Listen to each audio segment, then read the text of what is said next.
ما نبي عطنا القدر يا جابر القدر. انا بهيرك ما شاء الله تبارك. طبعا يا شباب هذه طريقة جديدة في الشوي اختراع محمد بن جابر عن طريق الجمر. وصراحة طريقة جدا ممتازة، جربناها البارح وكان العشاء خروفين وكانت ممتازة جدا، واليوم قلنا بنجربها برضو غدا. والحقيقة كان في جهود متضاعفة من الجميع، الأخ فيصل والأخ محمد. جابر بن عبد الله بس مجرد مساعد يقلب القدر، وفي مجموعة من الشباب الله لا يفرقهم إن شاء الله مستمعين. عملية الآن التطبيق والقدر صغير شوي. خليه يكبس عليه خروج ما يحتاج يا رجال يكبس عليه كبس. الروس خليه يطبخها هنا عندي اوكي. ترى ظهرنا على الجمر يا فيصل.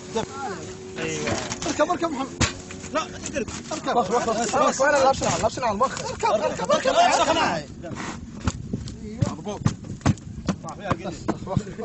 طبعا شغل ثلاثة ضعيف فوق القدور.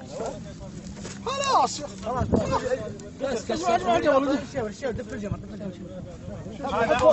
اول شيء وخر البزران سليم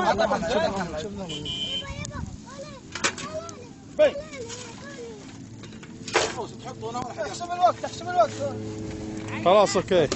محمد ترى في جمر هنا واجد لا الضوء، اذا تبي تحط على الضرب نبي الساعه دراعك. ها؟ 500 بندور دوره في السوق 500 بندور. وش ضيع ابوك قوي بالسوق؟ ليه يلا